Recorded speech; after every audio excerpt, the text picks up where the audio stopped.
Hey guys, you're listening to Parker's One Man Podcast, Week 1, Episode 2. Over here I'm joined by Zohner. Hey guys, I'm a shadow, the true self, and we have Tim as well.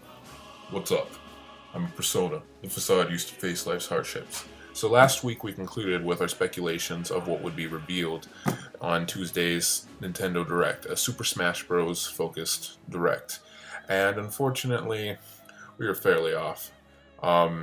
I ended by predicting that we would get a release date, and literally minutes before the Direct was aired, it was announced that we'd only be getting a release window.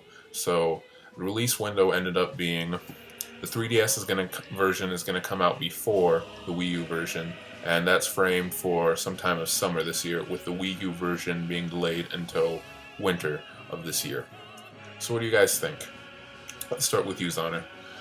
Well, I just think it's really confounding how Nintendo would release the 3DS version first, just because the 3DS has already been doing so well, and the Wii U has really been struggling with its sales, and that's no secret to anybody. And this was the game that anybody who was on the fence with the Wii U was going to see how this game panned out.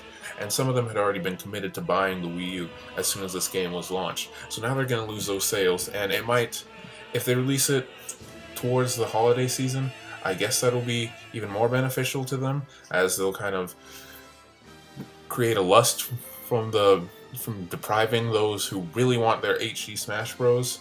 And it'll just, from the deprivation, they'll want it even more. But that's not really going to affect those sales numbers. And just around Christmas time, everybody's buying everything. And I think being able to advertise a shiny new HD Smash Bros. For the Wii U is definitely going to help lure in the casual audience, but I think that's a big blow to the core Nintendo fan base, and just to those who are gaming alert, who are cognitive of the gaming industry and the occurrences in it and the releases that are coming out. So I think it's definitely a big blow, and I can't imagine why they would delay it so far back, other than Sakurai and Namco having issues with the HD graphics. But the game looks great right now. I mean, with the trailers and the images and shots they showed during the Direct, it looks great, and it looks as though it's done.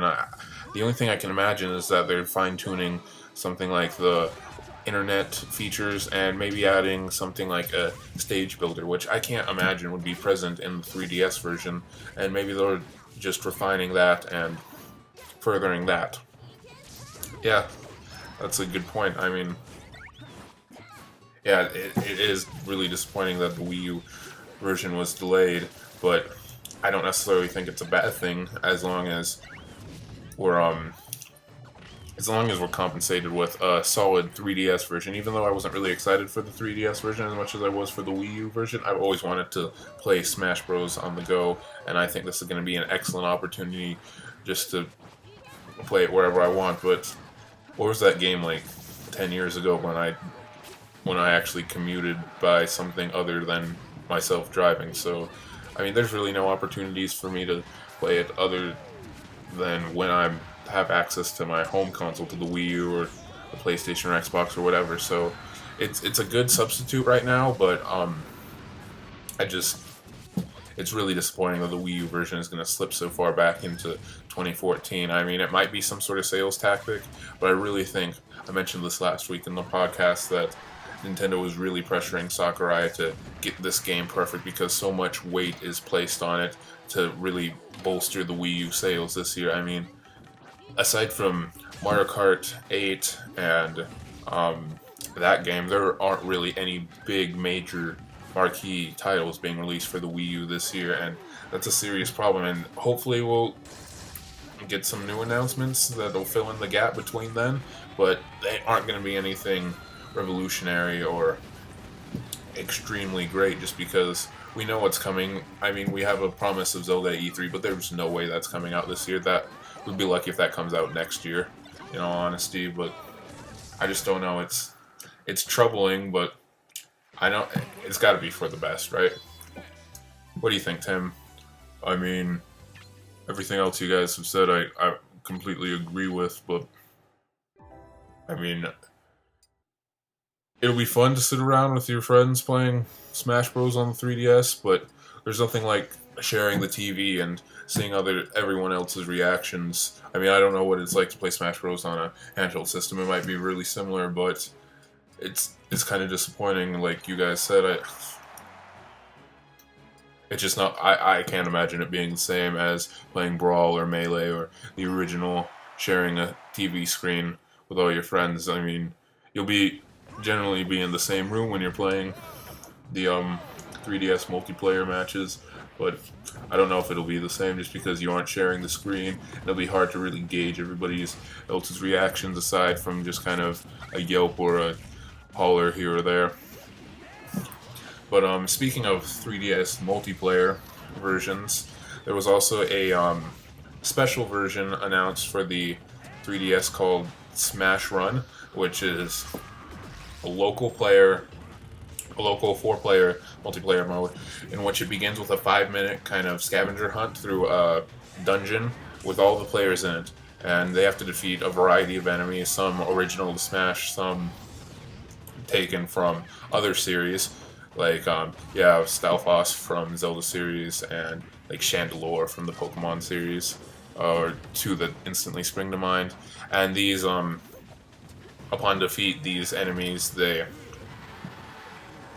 leave spoils that boost your stats, and you collect these, and once the 5-minute time period is up, you actually go into battle, and these stat changes are applied to your battle prowess, and it looks to be a very significant advantage, but they've really been focused on balancing with these games, especially since Sakurai and Nintendo went to the lengths of teaming up with Namco Bandai, a company that makes fighting games quite often, and they know what they're doing with balance and everything, and HD graphics also had to be an obvious incentive.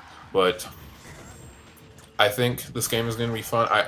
I'm still skeptical about it. I'm just because I'm not too excited for the 3DS version. So when they kind of started talking about that, I didn't necessarily zone out, but I wasn't as exuberant as I was for Wii U information, even though they are largely in the same in terms of roster. But they did make a point to highlight some differences. But what do you guys think of the Smash Run multiplayer?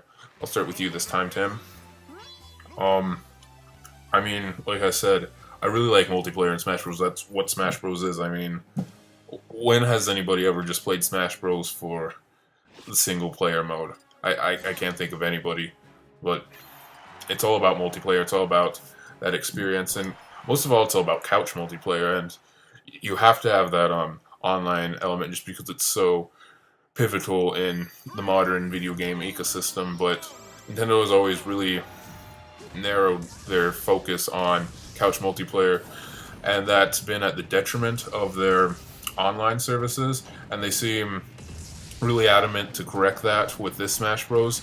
And Sakurai, they even showed footage of the Tokyo team and the Kyoto team playing online, and it looked good, but I mean, you have to assume they're working with the best internet available in Japan, so Sakurai even recommended playing with the LAN adapter for smooth out connections and the best connection, but I think you always will get the best Smash Bros. Experience sitting on the couch looking at the TV with your friends next to you. And the 3DS version, I think it tries to compensate with the Smash Run for that experience. Even though you will be in the same room, I just don't think it's going to be the same. And I think the Smash Run mode is just a new approach to the multiplayer that kind of is an impetus to play multiplayer on the 3DS as opposed to the Wii U when that is released.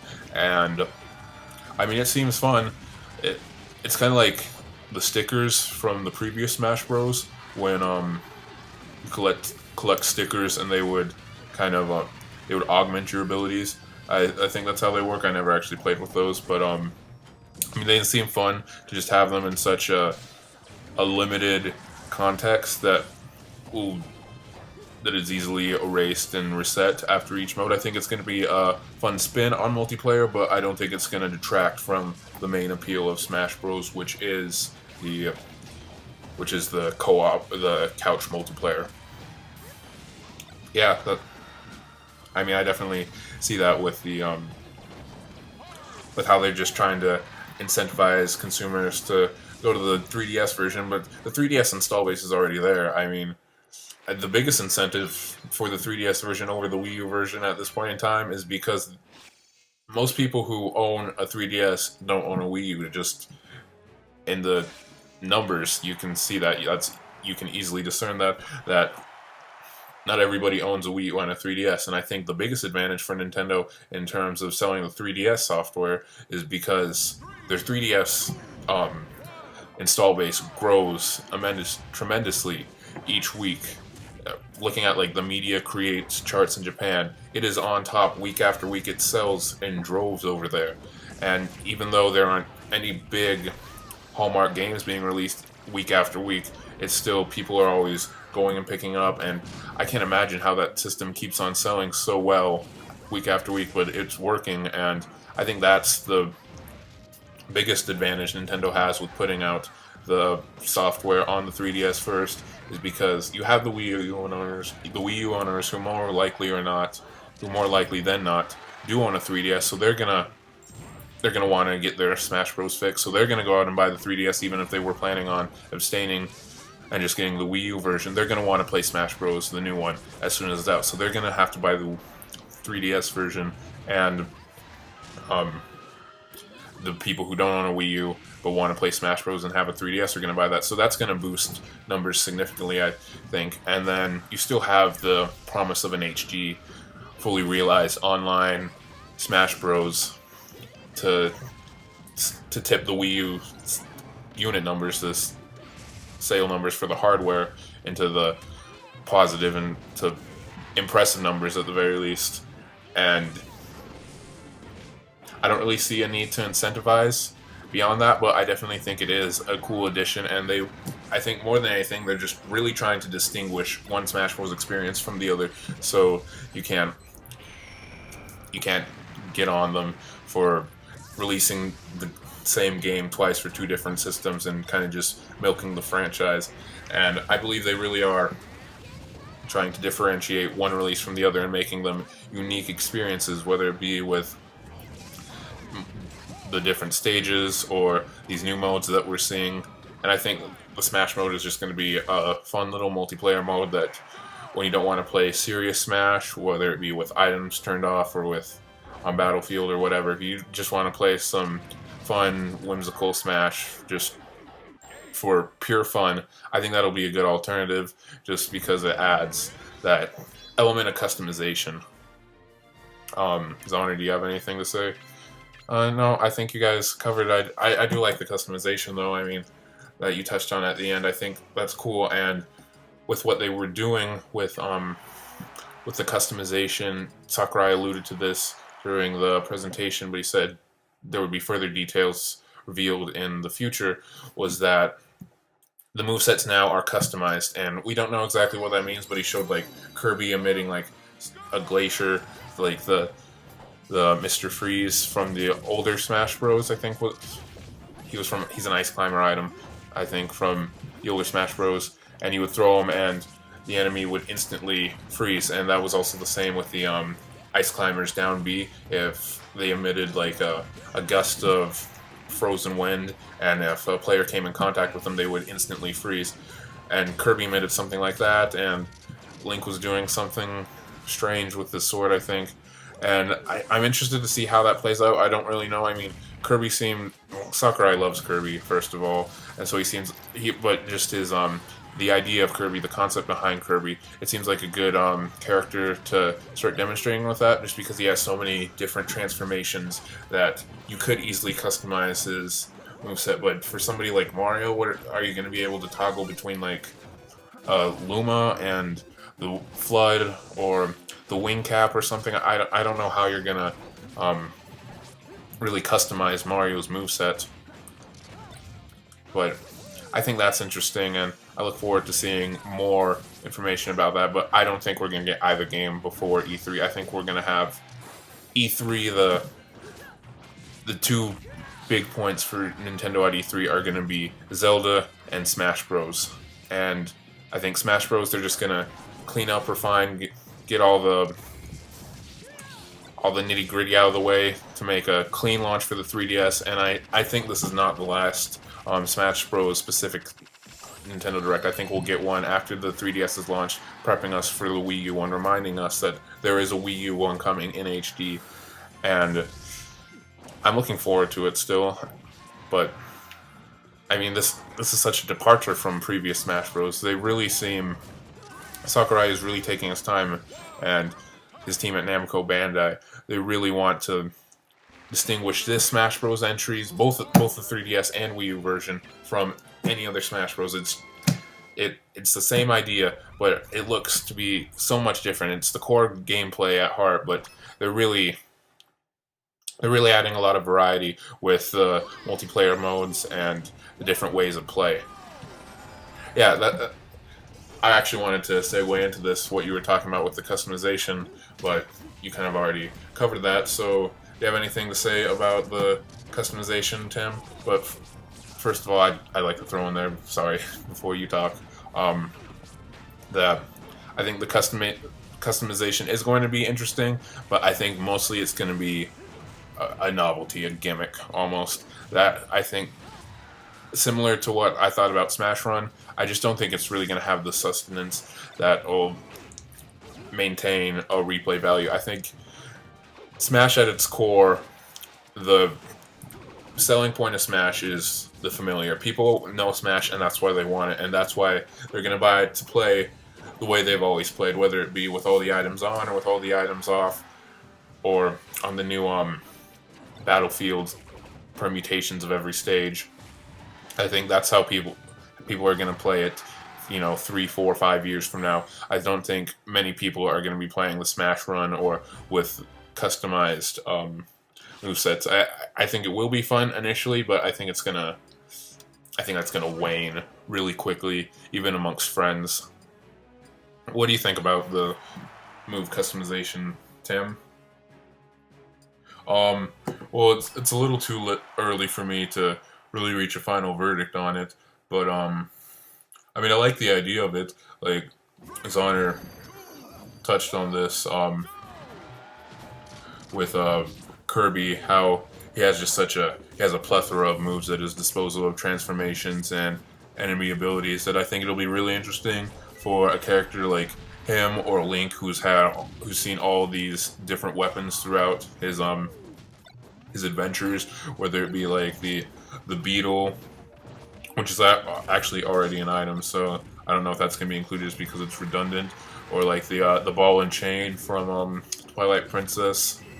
Even like the ability to transform into a wolf would be interesting, and Toon Link could do something, because the hieroglyph in A Link Between Worlds, it kind of resembles the glass staining of the picture of Link at the beginning of Wind Waker. I don't know how that would really play into it, but I think that would be an interesting spin on it. Once again, I don't know how you could actually have Link turn into a wall painting during a Smash Bros. Match. I don't think that'll actually happen, but I think the options are there for a character like Link or Kirby. But then you have characters like Ice Climbers, or I don't know if Rob's gonna make a comeback in this, or Mr. Game & Watch, but they don't really have a lot of variety to work with. So I'm interested to see how the team will handle distributing them custom ability within their own respective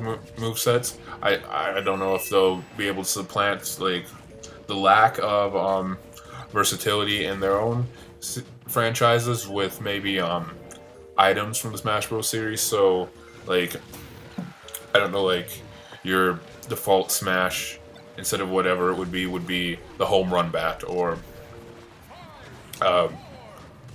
using another item from the series like a Bomb or a Pokeball. I mean, I think that would be really cool if you were able to customize one of your characters to almost summon a Pokemon with one of their moves. I mean, it's kind of high risk, high reward, because it is a move. It takes away from one of your move slots, and then sometimes you might end up with Goldeen. Sometimes you might end up with a very useful Pokemon. I think with the new restriction on legendary and rare Pokemon coming out, Master Balls, I think they could really smartly integrate that into, if this is how if how move customization works. I think they could integrate that and put a restriction on using Master Balls and have only Pokeballs, so you only get moderately powerful Pokemon. You won't get any like Entei or an extremely powerful Pokemon like we saw Keldeo in action, or like Xerneas or another Pokemon like that. I think that would be cool to implement something like that. But I mean, most of all, I don't know where they're gonna head with this, and I think it's too early for me to really pass judgment on the customization aspects of the moves. Yeah, I mean, I couldn't have said it better myself.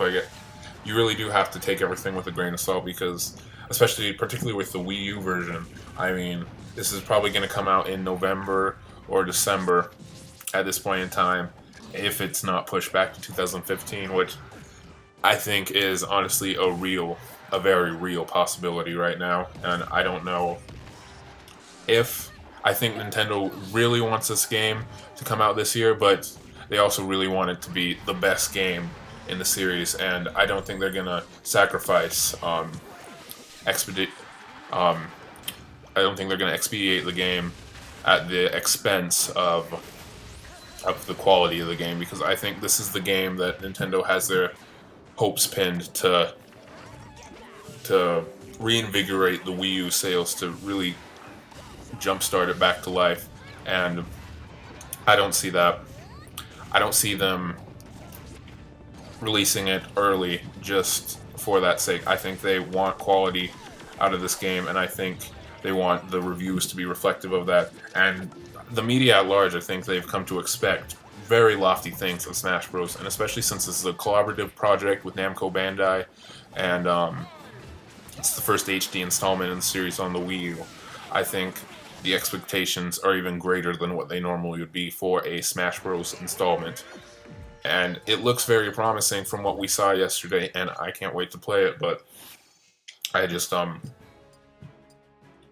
don't know if it's going to come out this year. And I'm okay with that, I guess, but it is disappointing. We got about 8 minutes left, and there was one last thing at the end of the direct. We got a new trailer for two new characters, two new Pokemon. At the end of our last podcast, Zohner, you actually mentioned that you wanted Jigglypuff to make an appearance again. Well, we didn't get Jigglypuff, but we did get Charizard returning, this time as a solitary character. He's not accompanied by the Pokemon trainer and Squirtle or Ivysaur. And then we also got Greninja, which I did not see coming. I mean, it makes perfect sense that they'd want to include a 6th gen representative from the Pokemon series, but they've usually gone with kind of a 2-stage evolution, like dog or fox type Pokemon with Lucario, and well, I guess only Lucario, but the Pokemon Company has always really kind of championed a Pokemon similar to that vein, 2-stage fox or dog, wolf Pokemon as like kind of a mascot for that generation. It was Lucario in 4th generation, and it was Zoroark last generation in 5th generation, and this generation, even the Pokemon Company seems to be separately identifying Esper and Meowstic as that kind of the successor to Zoroark. But Sakurai took his Zohner out and introduced Greninja as a playable character, and I think he looks great. I mean, he looks to be a very fast character with a lot of versatility in his move set. Not necessarily the way his moves play out, but he looks as though he can handle himself equally well in both the air and on the ground. And he does have some variety, like the substitute move that they showed with Mario hitting him. He substituted and then countered. That looks really cool. And then he has the water shuriken that can either be charged up, it looks like, or rapid fire. That is my own conjecture. And then the way they close that trailer with his final smash is what I'm going to assume it is. That was awesome with the moon hanging in the background and him um, just kind of trapping Mario in suspension in the air and finishing him off. I mean, I think he looks great, and I'm really excited to play with him. And all the characters additions thus far have been great. They all look very unique in their style and the way they fight, whether it be Little Mac or Mega Man, which I have to digress. I think he's going to be very OP. Just the way when they did kind of the highlight reel for him, he has so much variety in his moves, more so than any character I can imagine. I think he's going to be really OP, but like we've already mentioned, Sakurai is focusing on balancing this game out really well, so I'm going to be interested to see how he plays out. But anyway, you have Little Mac, Mega Man, Rosalina. She looks really interesting, and now you have Greninja, and all these characters, they look as though they play completely unique and different from any other character ever introduced to Smash Bros. I kind of mentally drew some similarities between Greninja and Fox and Falco, just because they look very much oriented towards speed as opposed to raw power. But I think their moves are going to be very much distinct from one another, and I think that's what makes the Smash Bros. Game so appealing. Is I really think that Sakurai is making a conscious effort to add variety to every single character in the roster. I don't think we're gonna get any more clones. I mean, last week in a screenshot we saw that Luigi has the Poltergust, so I think they're really separating themselves from. In the past, they had clones, like they had Falco and Fox. They were identical characters, and Mario and Luigi played very similarly. I think they're really gonna distinguish every character based on their movesets or the way they play out, mainly on their movesets. I think every character is going to offer something unique in battle, and I think that is what makes the Smash Bros. More appealing than any entry before. But that's my rant. What did you guys think about Charizard and Greninja? I'll start with you, Tim. So I haven't really played Pokemon for a while, so I didn't recognize Greninja, but I know you guys were excited about him. But to have Charizard back, he was great as Pokemon trainers, as one of his Pokemon. But I mean, everybody loves Charizard, whether it be like the holographic Charizard card or Charizard Pokemon. Everybody is envious of that kid with the level 100 Charizard on the playground, and it's going to be great to play with him. And it looked as though they were kind of mixing up his moveset, which is good because I wasn't really impressed with his moves in prior games. I thought they were pretty mediocre, but well, not in prior games. In the last game, I thought they were just par for the course. They didn't really excel or stand out amongst your other options. But with the Mega Evolution mechanic that you guys pointed out to me, where he turns black and has the blue flames emitting from his mouth, I think that's going to be really cool, and I'm excited to see how his moveset differs from Brawl and what changes they've made to his character. I definitely think they're going to tweak some things, whether it be with his power balance or his moveset completely. I think he's going to play very much differently from how he played in Brawl as one of Pokemon trainers' Pokemon. And Greninja looks cool, like you said, Parker.